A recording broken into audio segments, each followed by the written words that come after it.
ಕರ್ನಾಟಕ ಬಯಲಾಟ ಅಕಾಡೆಮಿಯು ಕಳೆದ 4 ವರ್ಷಗಳಿಂದ ಪ್ರಶಸ್ತಿ ಪ್ರದಾನ ಸಮಾರಂಭವನ್ನ ಕಾರಣಾಂತರಗಳಿಂದ ಏರ್ಪಡಿಸಲಿಕ್ಕೆ ಆಗಿರಲಿಲ್ಲ. ಇದೀಗ 2021, 2022, 2023 ಹಾಗೂ 2024ನೇ ಸಾಲಿನ ಗೌರವ ಮತ್ತು ವಾರ್ಷಿಕ ಪ್ರಶಸ್ತಿ ಪ್ರದಾನ ಸಮಾರಂಭವನ್ನ ಇದೇ 10ನೇ ತಾರೀಕು ಫೆಬ್ರವರಿ ಸಾಯಂಕಾಲ 5 ಗಂಟೆಗೆ ಬಾಗಲಕೋಟೆಯ ನವನಗರದ ಕಲಾಭವನದಲ್ಲಿ ಇದು ಏರ್ಪಾಟು ಮಾಡಿದೆ. ಕನ್ನಡ ಮತ್ತು ಸಂಸ್ಕೃತಿ ಇಲಾಖೆಯ ಸನ್ಮಾನ್ಯ ಸಚಿವರಾದಂತಹ ಶ್ರೀ ಶಿವರಾಜ್ ತಂಗಡಿಯವರು ಪ್ರಶಸ್ತಿ ಪುರಸ್ಕೃತರಿಗೆ ಪ್ರಶಸ್ತಿಗಳನ್ನ ವಿತರಣೆ ಮಾಡಲಿದ್ದಾರೆ ಮತ್ತು ಕಾರ್ಯಕ್ರಮವನ್ನು ಕೂಡ ಉದ್ಘಾಟಿಸಲಿದ್ದಾರೆ.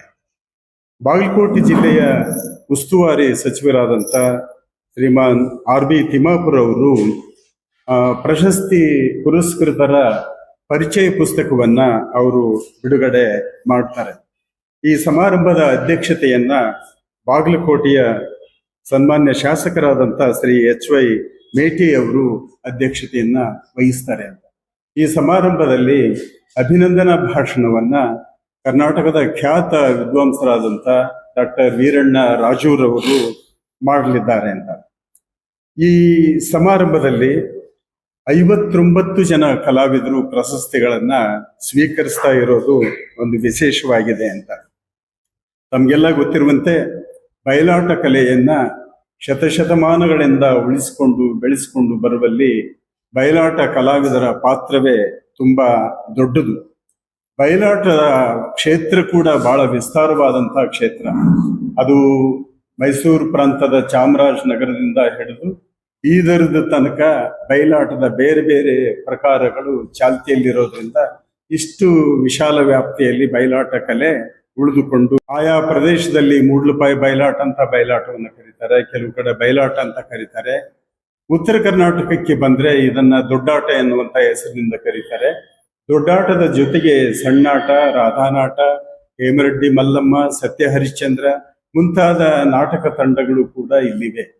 ಬಾಗಲಕೋಟೆ ಜಿಲ್ಲೆಯಂತೂ ಶ್ರೀಕೃಷ್ಣ ಪಾರಿಜಾತ ತಂಡಗಳಿಗೆ ತವರು ಮನೆಯ ಆಗಿದೆ ಅಂತ ಹೇಳೋದು ಅತಿಶಯೋಕ್ತಿ ಏನು ಅಲ್ಲ. ಇಂತಹ ಹೆಸರಾಂತ ಕಲಾವಿದರ ಸಾಧನೆಯನ್ನು ಗುರುತಿಸಿ ಅವರಿಗೆ ಪ್ರಶಸ್ತಿಯನ್ನು ಕೊಡುವುದರ ಮೂಲಕ ಪ್ರೋತ್ಸಾಹ ಮಾಡುವಂತ ಒಂದು ಘನತರ ಕಾರ್ಯವನ್ನ ಬಯಲಾಟ ಅಕಾಡೆಮಿ ಮಾಡ್ತಾ ಬಂದಿದೆ. ಸೊ ಈ ಪತ್ರಿಕಾಗೋಷ್ಠಿಯಲ್ಲಿ ನಮ್ಮ ರಿಜಿಸ್ಟ್ರಾರ್ ಆದಂತ ಕರ್ಣಕುಮಾರ್ ಅವರಿದ್ದಾರೆ ಮತ್ತು ಅಕಾಡೆಮಿಯ ಸದಸ್ಯರೆಲ್ಲರೂ ಇದ್ದಾರೆ. ಜೊತೆಗೆ ನಮ್ಮ ಅಕಾಡೆಮಿಯ ಸಿಬ್ಬಂದಿಯಾದಂಥ ಪ್ರೀತಿ ಹಿರೇಮಠ ಅವರಿದ್ದಾರೆ. ದಿನಾಂಕ 10ರಂದು ಎರಡು ಬಯಲಾಟಗಳ ಪ್ರದರ್ಶನ ಬೆಳಗಿನ ವೇಳೆಯಲ್ಲಿ ಇರ್ತದೆ. ಆಮೇಲೆ ಪ್ರಶಸ್ತಿ ಪುರಸ್ಕೃತರನ್ನ ನಾವು ಜನಪದ ಕಲಾ ತಂಡಗಳಿಂದ ಮೆರವಣಿಗೆಯಲ್ಲಿ ನಾವು ಕರೆತರ್ತೀವಿ. 4 ಗಂಟೆಗೆ ಮೆರವಣಿಗೆ ಶುರುವಾಗ್ತದೆ. ಅದು 5 ಗಂಟೆ ತನಕ ಅದು ಕಲಾಭವನವನ್ನ ಮುಟ್ತದೆ. ಯಾವ ಚೌಕಿಯಿಂದ LIC ಸರ್ಕಲ್ ಇಂದ ಈ ಮೆರವಣಿಗೆ ಆರಂಭ ಆಗ್ತದೆ.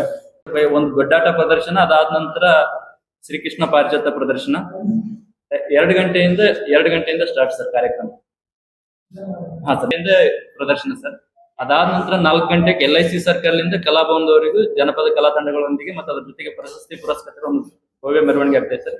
ಅದಾದ ನಂತರ 5 ಗಂಟೆಯಿಂದ 6 ಗಂಟೆವರೆಗೂ ಪ್ರಶಸ್ತಿ ಪ್ರದಾನ ಕಾರ್ಯಕ್ರಮ ವಿತರಣೆ ನಡೀತೈತೆ.